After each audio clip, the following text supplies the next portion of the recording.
Atenção Polos EAD. Após o top de 5 segundos, mais educação, ciência e tecnologia no ar.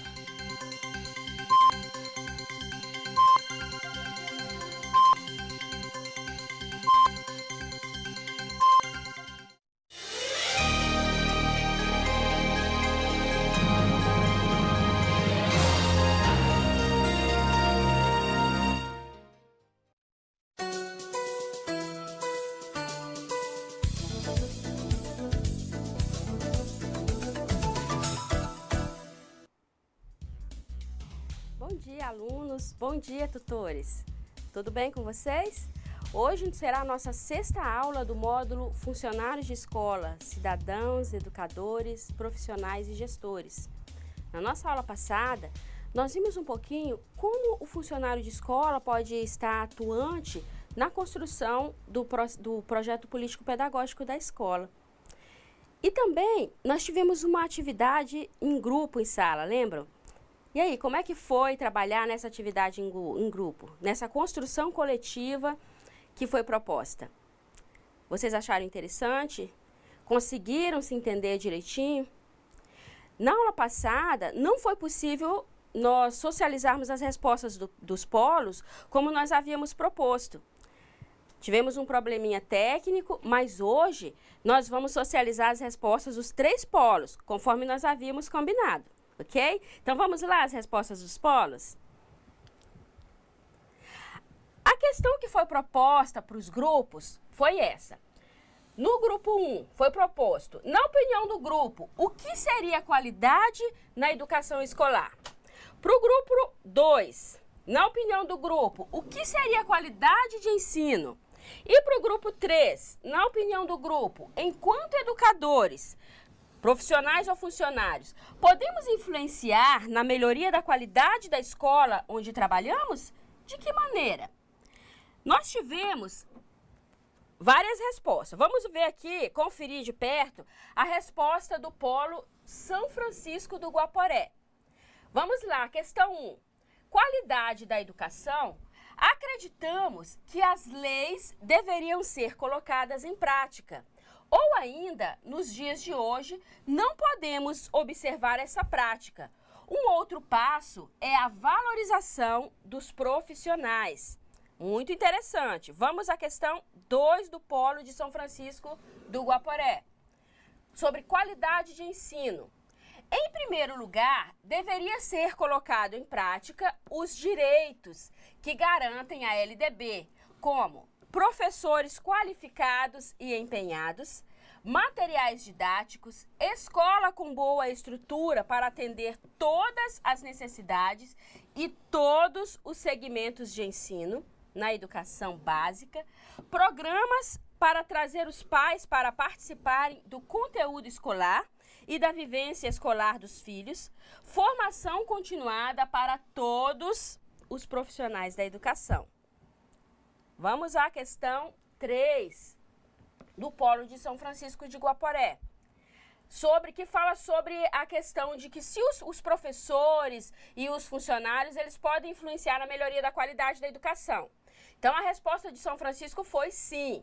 E como pode fazer isso? Ensinar melhor, dialogar, tentar compreender os outros, haver mais interação entre professores, funcionários, mais incentivo da administração pública, buscar novas técnicas de ensino para transmitir um melhor conhecimento aos alunos, enfim, socializar mais, trazer a família para a escola, valorizar de uma forma geral todos os profissionais da educação. Muito interessante isso aqui, ó. E dar liberdade para que todos participem dos projetos da escola e contribuam cada um em suas condições. Olha só que coisa interessante. Então vamos aqui à próxima contribuição, que é do Polo de Ouro Preto do Oeste. Olha como ficou a resposta do Polo de Ouro Preto do Oeste.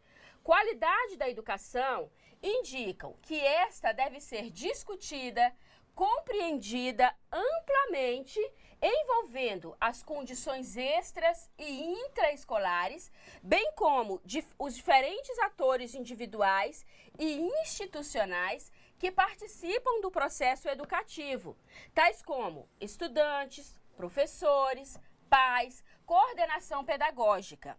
Nesse sentido, a discussão sobre qualidade da educação implica no mapeamento, olha isso interessante isso aqui, olha, no mapeamento dos diversos elementos, olha isso, para qualificar, avaliar e precisar a natureza, as propriedades e os atributos. Eu deixei aqui essa parte, gente, sublinhada, porque foi uma parte, essa que eu vou ler para vocês agora, que o Polo de Ouro Preto do Oeste frisou bastante. Olha só o que eles disseram. Impossível falar em qualidade de educação e de ensino sem falar da formação do professor, que estão intimamente ligadas à formação teórica e prática do profissional, fazendo valer nossos direitos e deveres. Eu quero frisar isso aqui, ó. Vamos discutir já já. Fazendo valer nossos direitos e deveres. Olha, como é que nós vamos fazer isso? Vamos já discutir sobre.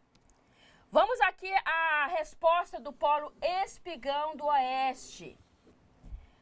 A resposta, eles dividiram também em questões. A1, qualidade de educação é ter acesso a um arsenal de conhecimentos voltados para a preparação de um ensino que dará disponibilidade a um amplo mercado de trabalho, proporcionando o desenvolvimento pessoal e profissional dos cidadãos do país. Olha isso, que interessante.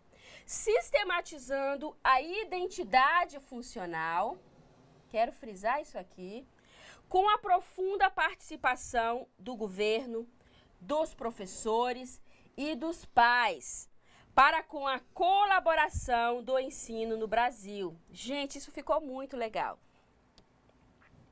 Vamos aqui à resposta 2 do Polo de Espigão do Oeste.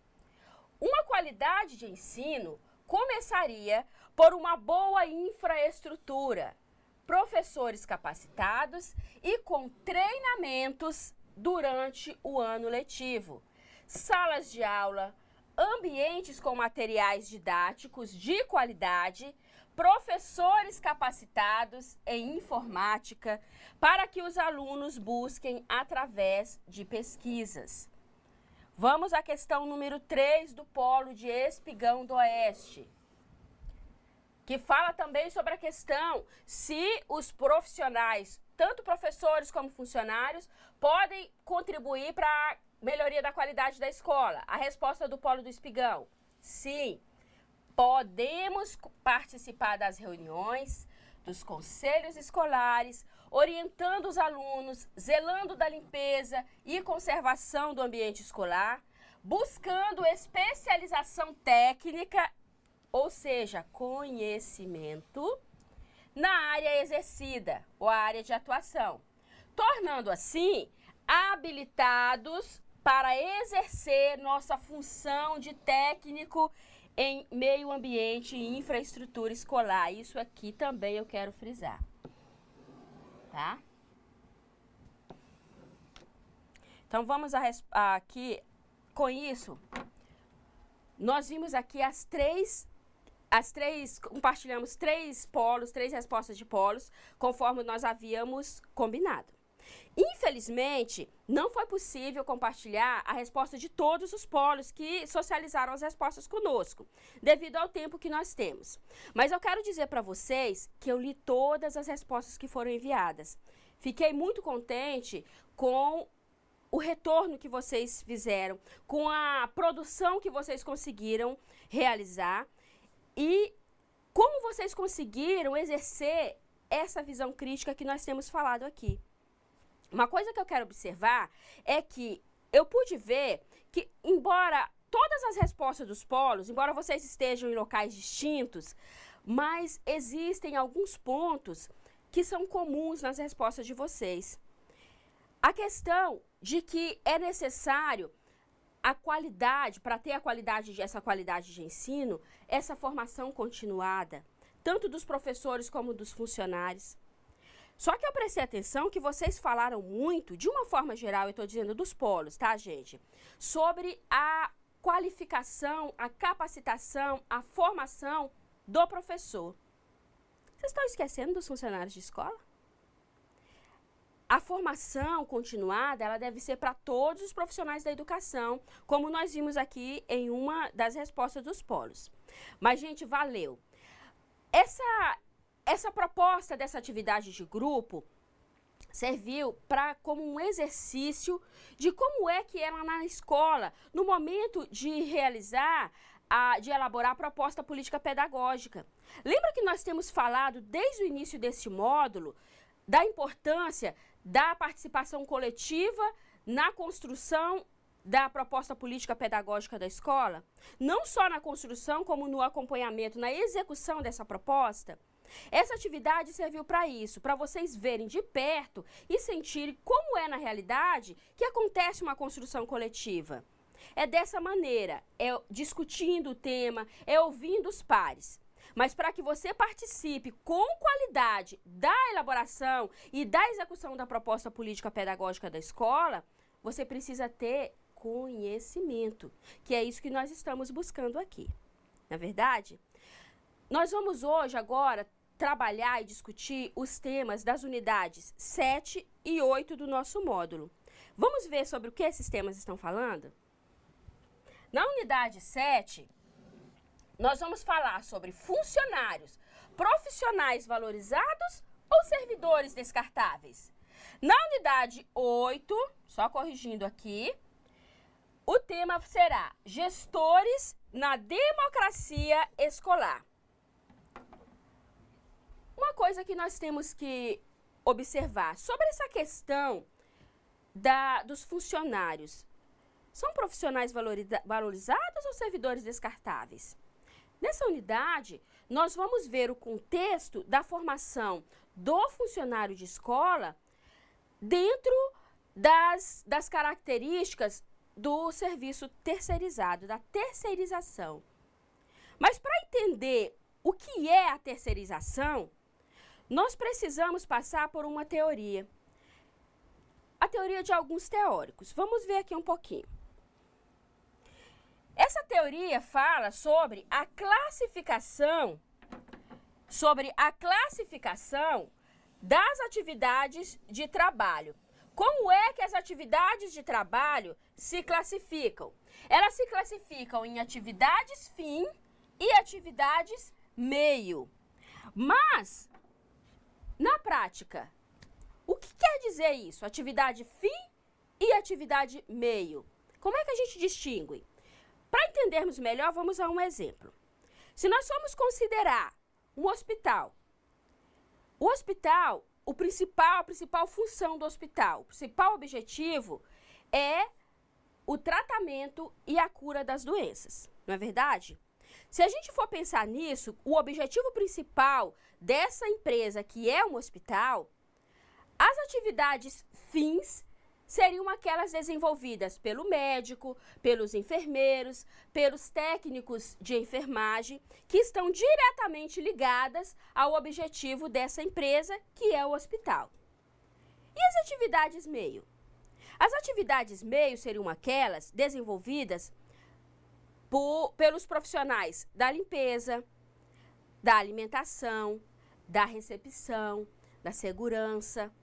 Então, são essas atividades que não estão diretamente ligadas ao objetivo daquela empresa ou daquela instituição. Vocês entenderam? Então, essas questões, essas classificações do trabalho entre atividade fins e atividade meio, elas são muito observadas nas empresas. Como, por exemplo, fábricas de sapato, como, por exemplo, um frigorífico, que a atividade, o objetivo deles é justamente a qualidade da carne. Então, quem é que exerce, por exemplo, lá no frigorífico, a atividade fim daquela empresa? São aquelas pessoas que estão diretamente ligadas ao abate, à qualidade, à conservação daquela carne. ao transporte até aquela carne chegar lá para o consumidor final, são aquelas pessoas que estão na atividade fim daquela empresa. Levando em conta essa questão da atividade meio, as empresas, normalmente, elas querem se preocupar, os administradores da empresa querem se preocupar com o objetivo da empresa, com as atividades fins. Por isso, normalmente, essas empresas, elas terceirizam as atividades que podem ser exercidas, conhecidas como atividade meio. Essa questão da terceirização funciona assim. Aquela pessoa, por exemplo, lá no hospital, que vai cuidar da alimentação, eles contratam uma empresa especializada nessa área para produzir alimentação. Aquela pessoa que vai exercer atividade de vigilância, eles contratam uma empresa na área de vigilância para exercer essa função. E assim vai, da limpeza, na recepção. E esses funcionários, essas pessoas que exercem as atividades consideradas como atividade meio, elas não fazem parte do quadro de funcionários permanentes daquela empresa.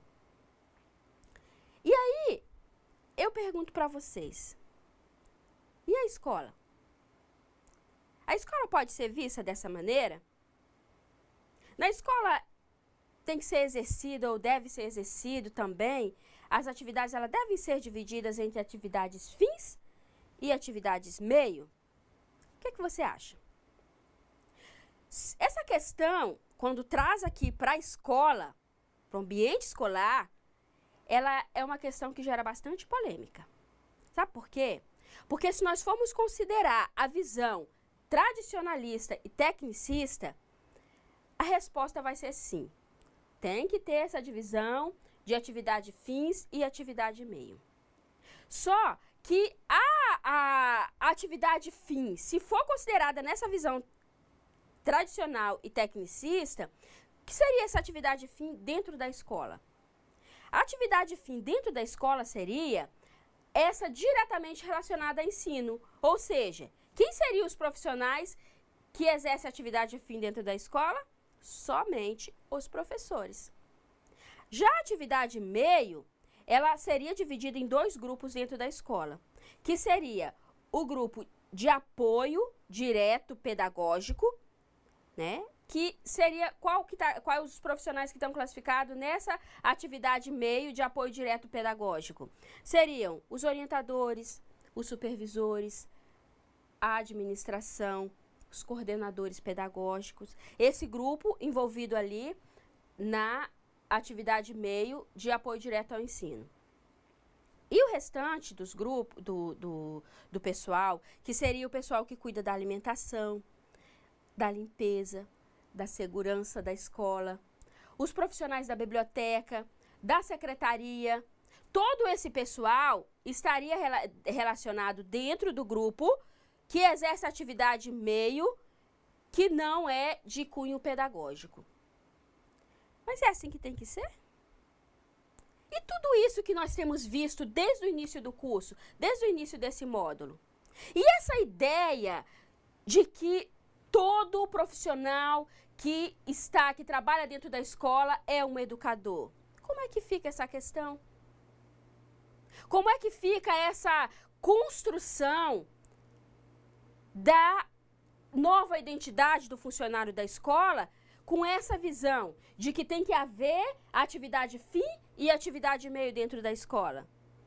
Vamos ver o que o professor João Malevade fala a respeito disso? Vamos lá. Olha só o que ele diz.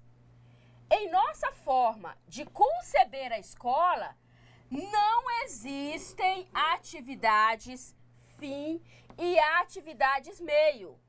Por quê? O objetivo da escola não é o ensino, mas a educação em sua totalidade. Olha isso, gente.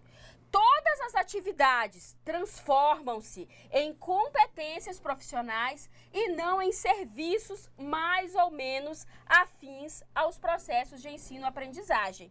Isso está lá na unidade 7, página 73 do nosso módulo. Viram só? A ideia hoje, atual, é que todos os profissionais da escola são educadores. Não existe esse negócio de que essa atividade aqui está mais ou menos direcionada ao ensino.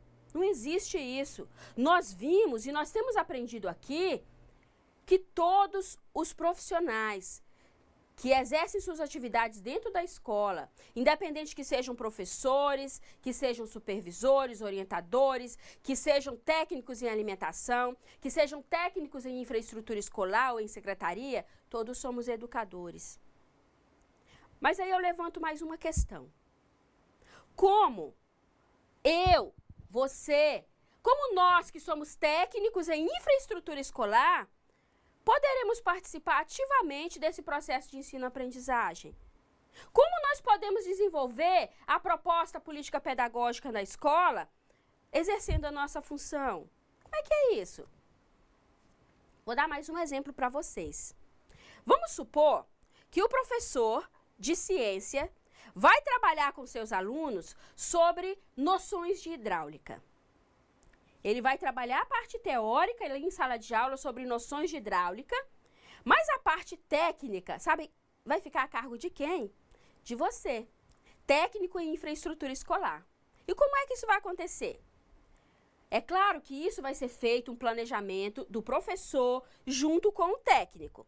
Então, o professor passa a parte teórica sobre hidráulica e leva os alunos para o técnico em infraestrutura escolar. E o técnico vai realizar essa aula prática, por exemplo, no banheiro da escola. Sabe por quê? Porque lá no banheiro nós temos várias torneiras, temos vários equipamentos, várias descargas dos vasos sanitários, que é onde justamente o aluno pode conhecer na prática como é que funciona essa questão da hidráulica. E aí, nesse momento, você, técnico em infraestrutura escolar, está exercendo o seu papel de educador diretamente, desenvolvendo a proposta política pedagógica da escola.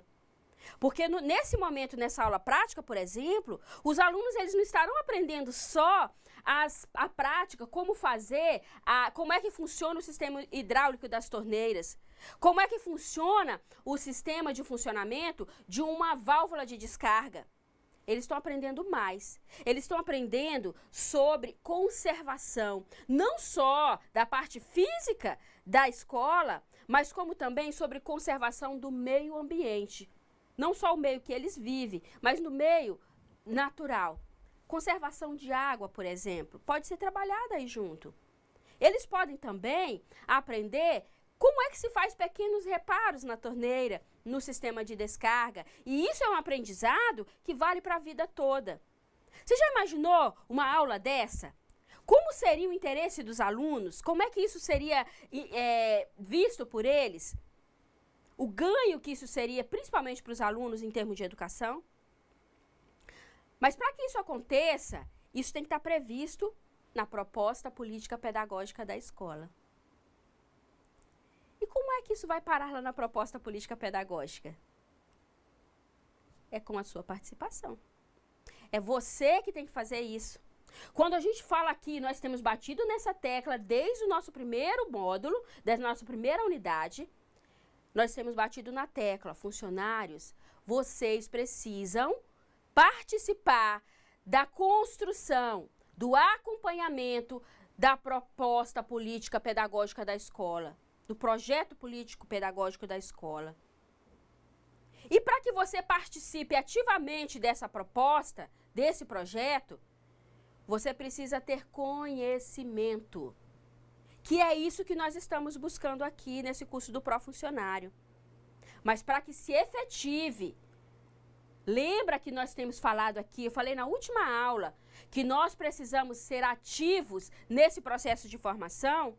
Para que isso se efetive, para que se torne realidade, você precisa ser ativo no seu processo de formação, ok? Mas aí, nós vamos ver mais um pouquinho sobre essas questões. Temos muita coisa para discutir sobre isso. Vamos lá. Aqui, olha, vamos ver aqui um pouquinho sobre o conceito do que é o Conselho Estadual e Municipal de Educação. Até o ano de 1996, só existiu, além do sistema federal e o sistema estadual de ensino, Mas aí, devido à grande demanda de atendimento, o artigo 211 da Constituição Federal e o artigo 11 da LDB instituíram os Conselhos Municipais de Educação. E o que faz esses conselhos?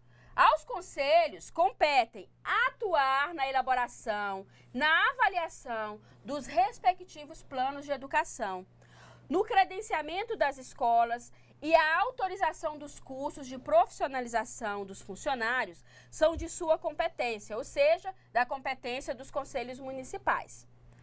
Esses conselhos eles são constituídos por educadores que representam as diversas forças do Estado ou município. Quem são esses educadores? Representantes de universidades públicas e privadas, dos sindicatos e conselheiros escolares. Antes de nós passarmos para o próximo conceito, eu quero frisar mais um pouquinho. Quando a gente fala aqui sobre os conselhos municipal, estadual, nacional de educação, aí de repente você deve estar perguntando aí, o que isso tem a ver com essa conversa que nós tivemos agora? Tem tudo a ver.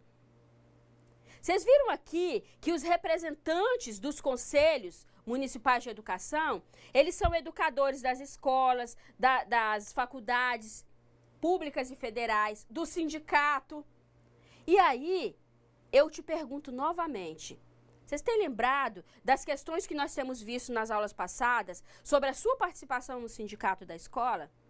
Se você tem uma participação ativa no sindicato, você tem voz no Conselho Estadual e no Conselho Municipal de Educação. Porque o representante do sindicato vai levar a sua voz para o conselho, que é o órgão máximo do município, ou do estado, ou da União. Nós precisamos participar, ter participação ativa. É isso que nós temos que colocar aqui na nossa cabeça.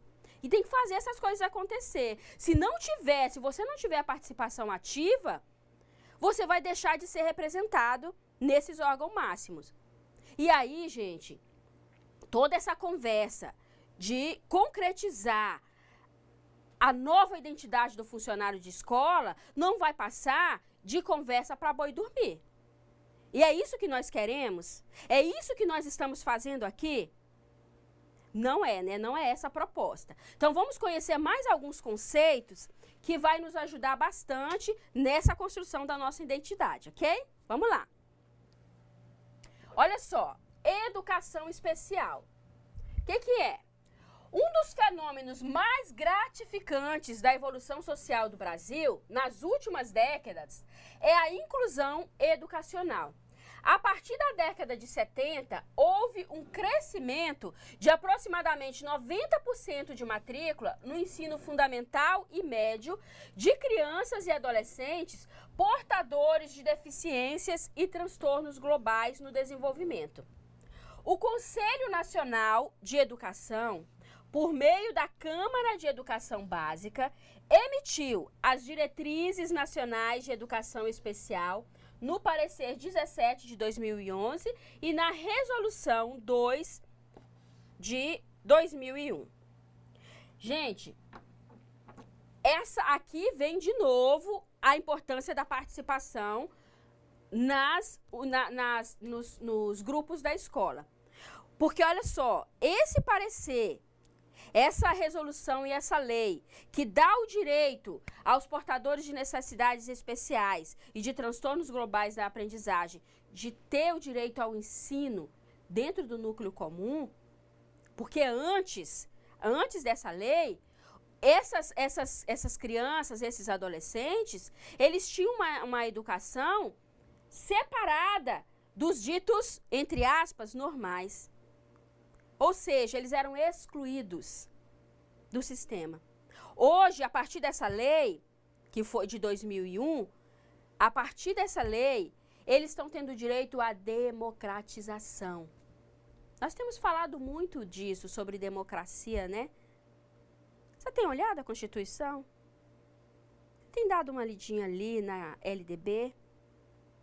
Democracia, direito de participar, direito à educação, direitos. Então, começa ali da base. A gente sempre começa da base. Se eu quero comer banana, eu tenho que plantar. Não é verdade? Porque se eu não plantar, ou se alguém não plantar, eu não vou chegar no fruto. Mas começa ali, gente, numa semente. E a semente dessa participação, da efetivação das leis, a semente da efetivação, da concretização da nova identidade do funcionário da escola, ela tem que ser plantada na própria escola e tem que ser plantada por você. Aí, de repente, você deve estar pensando assim, poxa, mas hoje tá chato, né? Tá batendo ali na mesma tecla, mas por que isso? Porque essa tecla, ela é de suma importância para que as coisas mudem de verdade. Para que você, funcionário de escola, seja realmente visto como educador e não apenas como um ocupador de função. Vai ser fácil mudar essa realidade? Não. Não vou mentir para vocês, não vai ser fácil. É possível mudar essa realidade? É possível sim. Até porque, gente, nada chega na mão da gente com facilidade, não é verdade? Então a gente tem que mesmo que arregaçar as mangas e que fazer as coisas acontecerem. Vamos conhecer mais alguns conceitos que vai ser importante nessa construção da nossa identidade. Vamos lá. Olha só. Ainda falando sobre a educação especial, né? Espera-se que a implantação aqui do Fundeb incentive o acolhimento na educação escolar. Não somente dos deficientes, como também dos superdotados. Desde a educação infantil, em vista de desenvolver com maior eficácia as suas potencialidades e valorizar as suas diferenças. Aí você deve se perguntar assim, mas superdotados? Eles já não sabem demais? Eles sabem. Mas se você for analisar bem, esses alunos que são superdotados, eles também são excluídos. Por quê? Porque, na realidade, muitas vezes a escola não está preparada para acompanhar a rapidez de raciocínio que os superdotados têm. Então, eles precisam sim de um olhar especial para aproveitar esse dom que eles têm. Então, vamos lá, vamos ver mais um pouquinho. Educação à distância. Há muito tempo, além das instituições presenciais, que exigem frequência dos alunos em classe, com um ou mais professores, existem os cursos à distância. Várias universidades estão oferecendo cursos de especialização e até mesmo cursos de graduação em licenciatura à distância. Sempre com a exigência de atividades presenciais, incluindo estágios supervisionados. A mais recente iniciativa do MEC é a Universidade Aberta do Brasil. Na educação superior, esta modalidade contribui para a democratização do acesso das populações das menores cidades e dos jovens e adultos que trabalham e não dispõem de tempo para frequentar os cursos regulares. Nós já vimos no nosso módulo de Fundamentos e Práticas da Educação à Distância, falamos bastante sobre esse tema, educação à distância. Por que a gente está voltando a falar dele agora? Porque esse tema também, ele está diretamente ligado na formação do funcionário de escola. Esse curso que você está fazendo hoje do pró-funcionário está dentro desses programas que nós falamos aqui agora. De oportunizar, de levar às cidades menores, às cidades do interior, essa oportunidade de formação em nível técnico, em nível superior, né, de graduação e em nível de pós-graduação. Lembra que nós falamos na aula passada que nós não podemos ficar fechado aqui só pensando na educação do fundamental ou do ensino médio ou desse curso técnico que nós estamos fazendo? Que nós temos que enxergar além? E é disso que nós estamos falando aqui. A educação à distância é o que oportuniza esse enxergar além, esse poder além. Será que se não fosse através da educação à distância, você poderia hoje fazer um curso técnico presencial? Você teria tempo disponível para isso? Talvez sim, talvez não. A grande maioria das pessoas, a grande maioria dos cidadãos não teria essa oportunidade. E a educação à distância, ela vem trazer essa oportunidade de democratização. Direitos iguais para todo mundo. Então, ela está oportunizando a você essa formação. E não só, gente, de nível técnico. Vocês viram aqui que nós temos educação à distância de nível superior e até pós-graduação.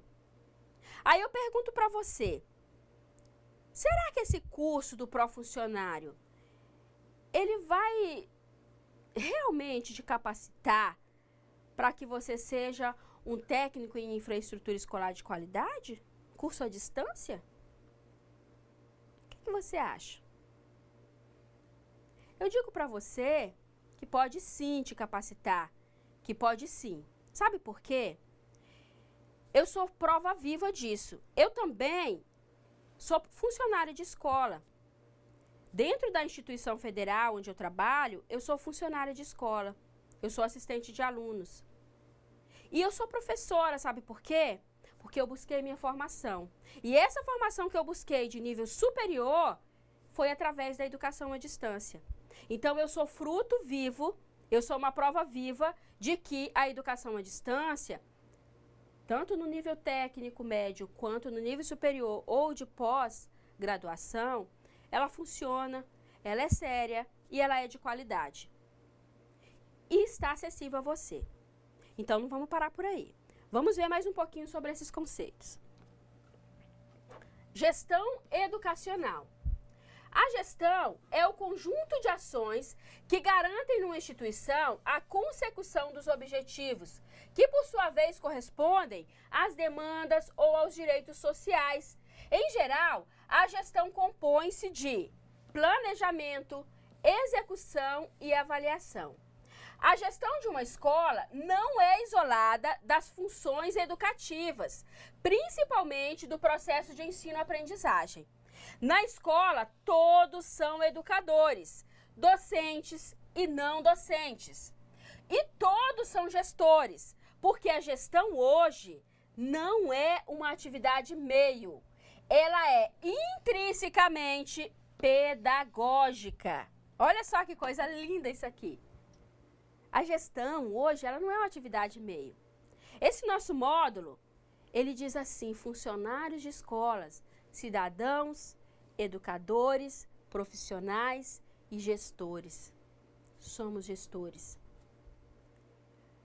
Mas nós temos falado também muito sobre democracia.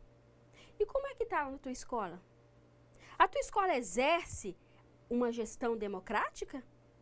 Você está vendo democracia na tua escola? Antigamente, e pior que não é muito antigamente não, viu gente? As gestões da escola, elas eram muito autoritárias. Elas eram elitistas e eram hierárquicas. E com isso, com essa gestão autoritária, é o diretor que manda, é o diretor que exerce o poder, é ele que decide. Nessa gestão autoritária, a educação, ela era vista de uma maneira muito elitista, ou seja, podia mais quem detinha mais poder, principalmente financeiro. Lembrando lá do início do nosso módulo, da qualidade da educação dos colégios dos jesuítas, lembram como era rica aquela qualidade? Só que essa qualidade da educação dos colégios dos jesuítas eram para poucos. E ela era uma educação elitista, ela era uma educação hierárquica, ela era uma educação autoritária. Sabe por quê? Porque os negros, eles não tinham acesso à educação. E os índios, eles até tinham uma educação, mas uma educação elitista. E para que eles tivessem educação, só era permitido aos índios estudarem se eles fossem obedientes, ou seja, eles tinham que ser totalmente ali obedientes para que eles tivessem um mínimo de educação. E os mamelucos, que eram justamente os frutos dessa mistura de etnia, eles tinham uma educação burocratizada, direcionada para servir os políticos, para servir o clero. Isso é democracia? Você está vendo democracia aí na tua escola? Ou será que hoje, em plena era da Constituição Democrática, da Constituição Cidadã, Será que hoje você pode observar aí na tua escola resquícios da gestão autoritária que a gente vinha ali no passado, antes da Constituição Democrática? Será? Vamos ver um pouquinho sobre o que quais são esses princípios da gestão democrática na escola. Vamos conhecer um pouquinho desses princípios segundo o professor Monlevade, tá ok? Vamos lá. Então vamos lá. Os 5 princípios da democracia na escola segundo Monlevade. Primeiro, a gestão democrática supõe ruptura com práticas autoritárias, hierárquicas e clientelísticas. Tem que acabar com isso. Porque se tem autoritarismo, se tem hierarquia, se tem clientelismo, então não tem democracia. Então a democracia morre aqui. O segundo princípio, gestão democrática é a participação dos atores em decisões na avaliação. E que atores são esses? São todos os atores da escola, são os professores, são os pais, são os funcionários, são os alunos. Todos têm que estar envolvidos nas decisões e na avaliação da escola. Isso é gestão democrática. Gestão democrática supõe representação legítima dos segmentos, que foi isso que eu acabei de falar para vocês. Tem que ter legitimidade desses segmentos. Que segmentos são esses? São a representação dos funcionários, são a representação dos professores, dos pais, dos alunos através dos grêmios. Então tem que haver essa legitimidade aqui da representação dos segmentos. O princípio aqui, quarto, a gestão democrática da escola se baliza pelo projeto político-pedagógico da escola. E nós temos falado, não só hoje, como desde o início do curso, que a construção desse projeto político-pedagógico, ela está diretamente ligada nessa construção coletiva aqui, com a participação dos atores da escola. Dessa representatividade aqui, olha, que nós estamos citando aqui, a legitimidade dos segmentos. Isso aqui, ó, tem que ser observado na construção da proposta política pedagógica da escola.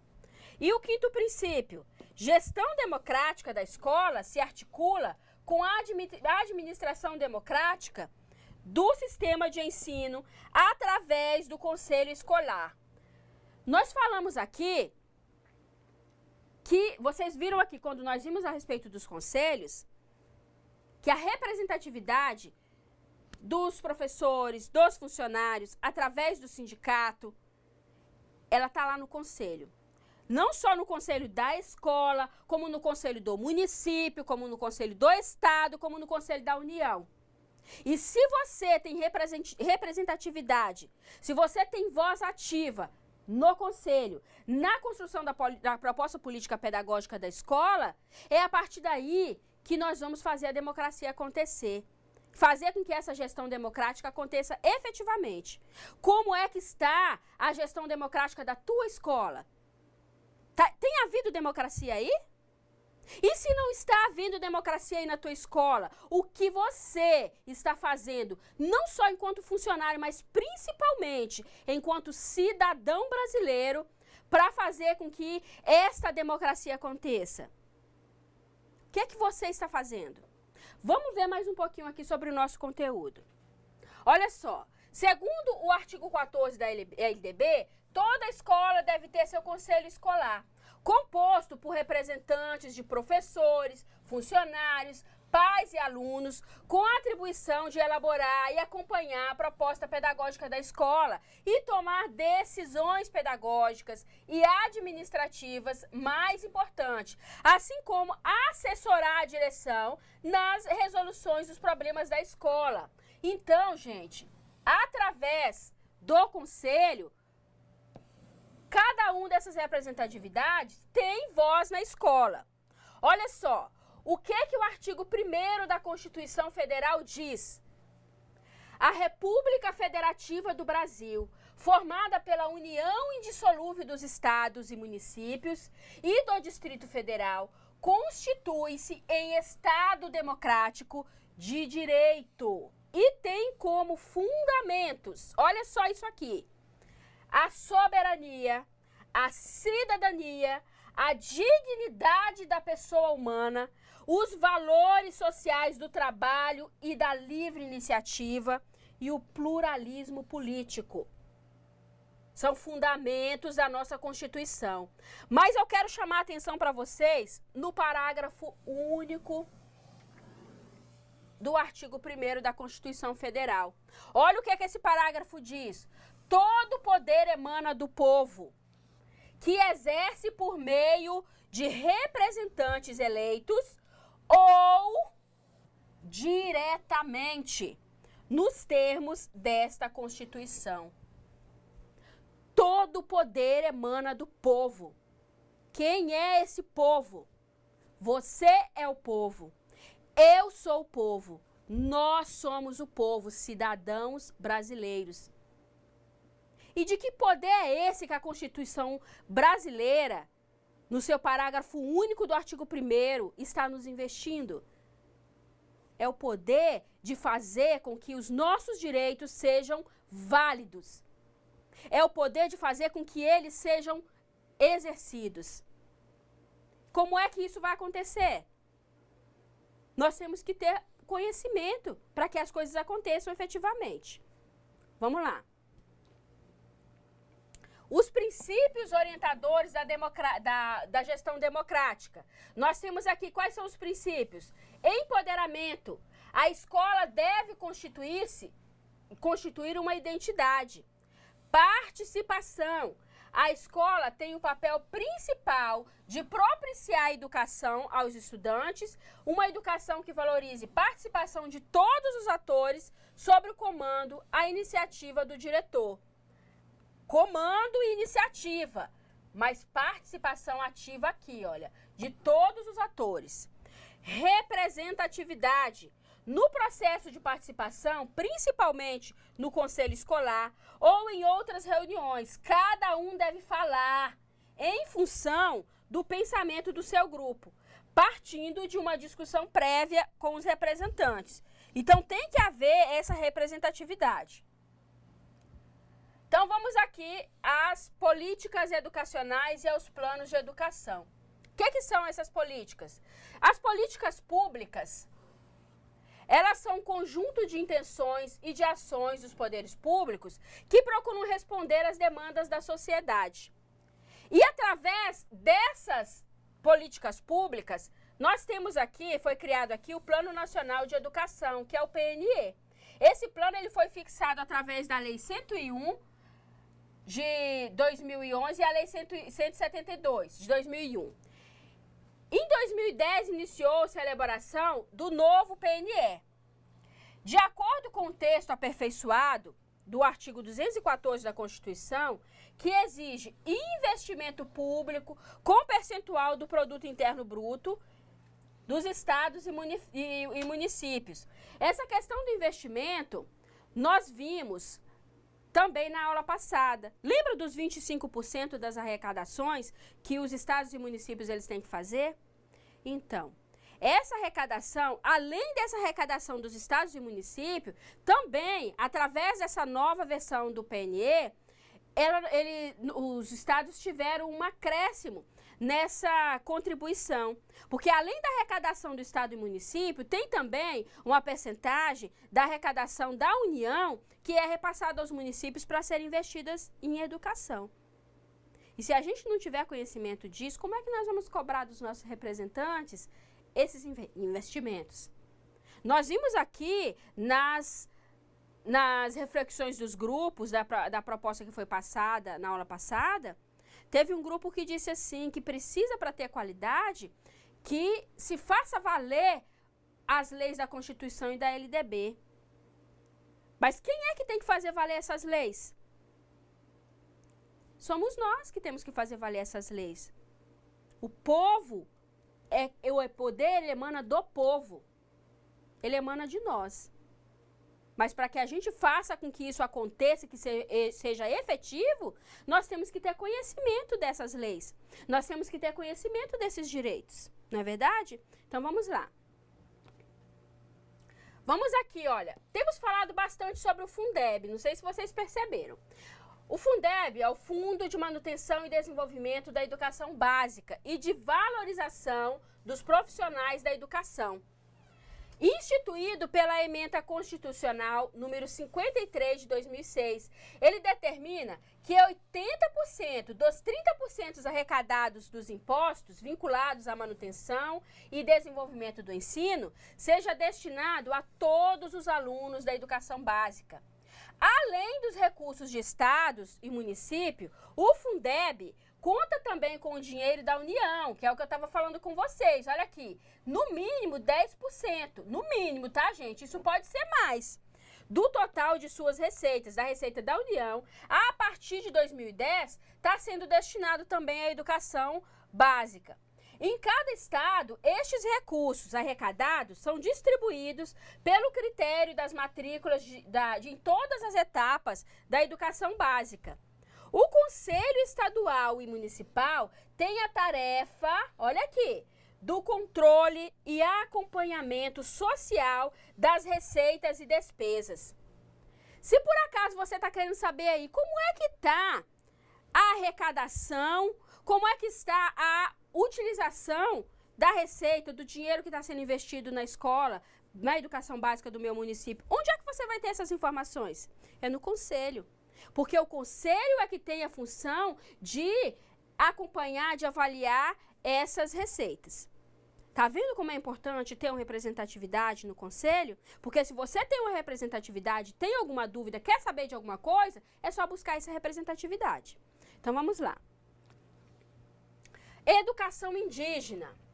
A Constituição de 1988 reconheceu a identidade cultural dos povos indígenas e preconizou a educação escolar bilíngue. O que é isso?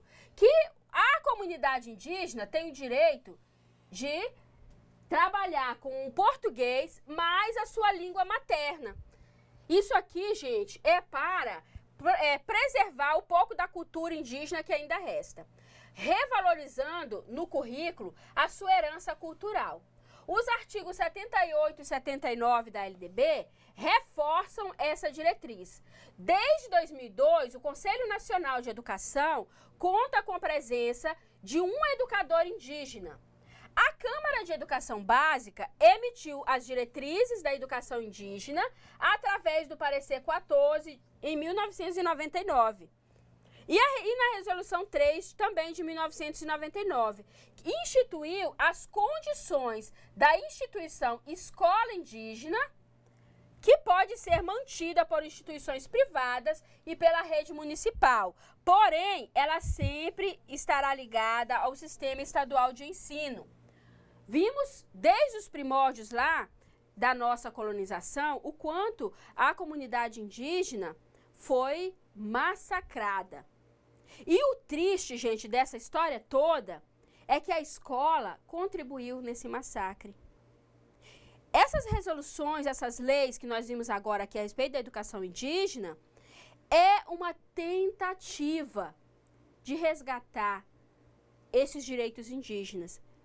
Quando a gente vê aqui, olha, que é lei que a população indígena, ela tenha uma educação bilíngue, respeitando ali a sua língua materna, é uma busca desse resgate. Mas muito se perdeu. Mas pelo menos alguma coisa está sendo feita. Então vamos continuar aqui nos nossos conceitos. Educação permanente. Pela LDB, a educação escolar estrutura-se em dois grandes níveis, que é a básica e a superior. E cada um deles se compõe de etapas. Então vamos lá. A educação básica, ela tem a etapa da educação infantil, do ensino fundamental e do ensino médio. Vimos isso aqui, né?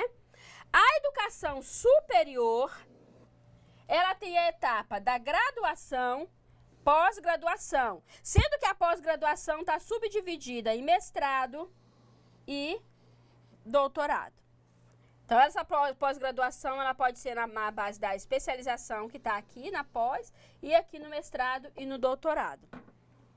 E aí eu volto a dizer para vocês, você vai se contentar apenas com o curso técnico que você está fazendo? Essa busca contínua de formação, ela deve chegar, deve ir além do doutorado.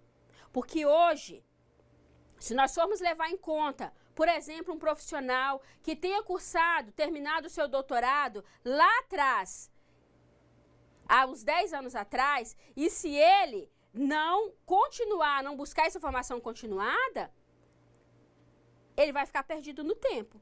Então, a gente não para nunca de estudar. Se você me perguntar, Elaine, quando é que vai estar bom? Quando é que eu posso dizer assim, epa, parei de estudar? Gente, nunca tá bom. Enquanto tiver sangue correndo na tua veia, enquanto tiver vida fazendo pulsar teu coração, você precisa buscar continuamente a sua formação, ok? Então, vamos às nossas atividades? Então, vamos lá. Trouxe proposta aqui para vocês. Na atividade 1, levando-se em conta a teoria de classificação das atividades de trabalho, podemos dizer que este tipo de atividade só existe como pré-requisito para o funcionamento de uma empresa e que pode ser terceirizada através de prestação de serviço. Estamos falando de... Aí aqui nós temos essas 5 opções e uma delas corresponde à resposta dessa questão. Vamos à próxima, número 2. Leia o texto abaixo e escolha a opção que preencha as lacunas corretamente. Esse texto aqui, gente, que é o texto que eu propus para vocês, ele está no nosso módulo de funcionário de escola, unidade 7, página 73. Então, vocês vão ler o texto e vão aqui escolher uma dessas alternativas que preencha corretamente as lacunas. Vamos à questão número 3. É o conjunto de ações que garantem numa instituição a consecução dos objetivos, que por sua vez correspondem às demandas ou aos direitos sociais. É composta de planejamento, execução e avaliação. Nós estamos falando de... Aqui está as opções. De que nós estamos falando?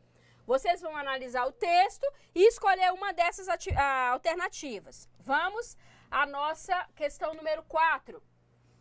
Sobre a gestão democrática na escola, é correto afirmar que nós temos aqui, olha, 5 afirmativas.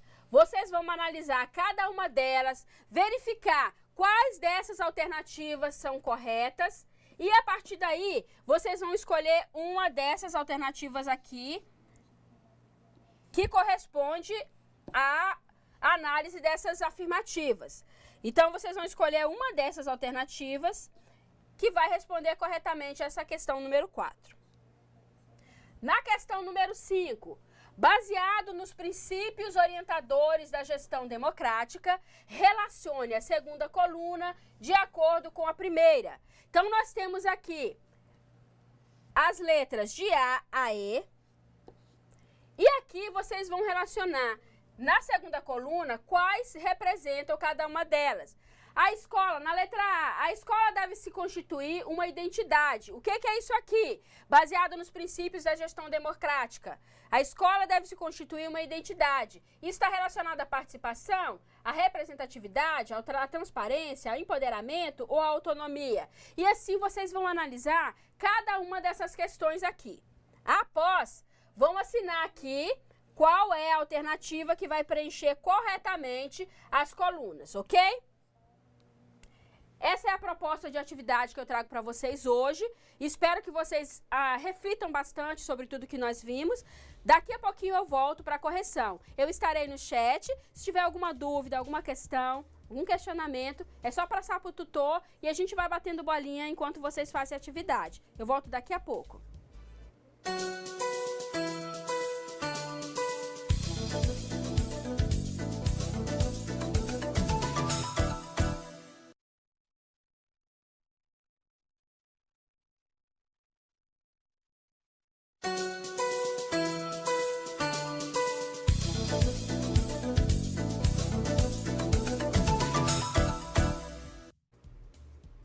E aí, como é que foram as resoluções das atividades? Deu tudo certo? Tivemos aqui a colaboração do Polo de Espigão. Eu gostaria de deixar um alô aí para os alunos. E os alunos de lá do Espigão do Oeste disseram que estão gostando muito das aulas e que a participação lá está bastante efetiva. Continuem assim, ok? Vamos à correção das nossas atividades? Então, vamos lá. Na questão número 1, diz assim: levando-se em conta a teoria da classificação das atividades de trabalho, podemos dizer que esse tipo de atividade só existe como pré-requisito para o funcionamento de uma empresa e que pode ser terceirizada através da prestação de serviços. Estamos falando de... A resposta certa é a letra C. Estamos falando de atividades meio, que é aquela que nas empresas podem ser terceirizadas. Vamos agora à questão número 2. Leia o texto abaixo, escolha a opção que preencha as lacunas corretamente. Vamos ver como é que o nosso texto ficou com as lacunas preenchidas. Em nossa forma de conceber escola, não existe atividade fim e atividades meio. Porque o objetivo, olha uma palavra aqui, da escola, não é o ensino, olha a segunda palavra, mas a educação em sua totalidade. Todas as atividades, desde que incluídas na proposta pedagógica, integram-se ao currículo, tornando-se atividades fim. Olha a nossa terceira palavra. Todas as atividades transformam-se em competência, nossa última palavra aqui, profissionais, e não em serviços mais ou menos afins ao processo de ensino-aprendizagem. Esse texto, gente, é um texto para vocês digerirem, tá? Então, com isso, nós vimos aqui que a resposta que completa as lacunas do nosso texto é a com objetivo, ensino, atividades fins e competências. Então, vamos à nossa questão número 3. É o conjunto de ações que garantem numa instituição com a consecução dos objetivos que, por sua vez, correspondem às demandas ou aos direitos sociais. Ela é composta de planejamento, execução e avaliação. Nós estamos falando de... A resposta correta é gestão. Então, é a gestão que é o conjunto dessas ações. Vamos à nossa questão número 4. Sobre a gestão democrática na escola, é correto afirmar que... Então, nós apresentamos 5 afirmativas. As alternativas corretas, a primeira, supõe a ruptura com práticas autoritárias, hierárquicas e clientelísticas sobre as gestões democráticas. A outra resposta correta é a 3. Se baliza pelo projeto político-pedagógico da escola. E a outra correta, a 4, é a participação dos atores nas decisões e na avaliação. A número 2 e a número 5 estão incorretas. Com isso, nós temos aqui a alternativa C, que corresponde às alternativas corretas, que é a 1, a 3 e a 4, ok? Então, vamos à nossa questão número 5. Baseado nos princípios orientadores da gestão democrática, relacione a segunda coluna de acordo com a primeira. Na letra a escola deve constituir uma identidade. Nós estamos falando de quê? Do empoderamento, que é onde que a escola tem que se empoderar dessa identidade. A, B. A escola tem o papel de propiciar a educação dos estudantes. Nós estamos falando aqui de participação. Então, tem que ter esse papel.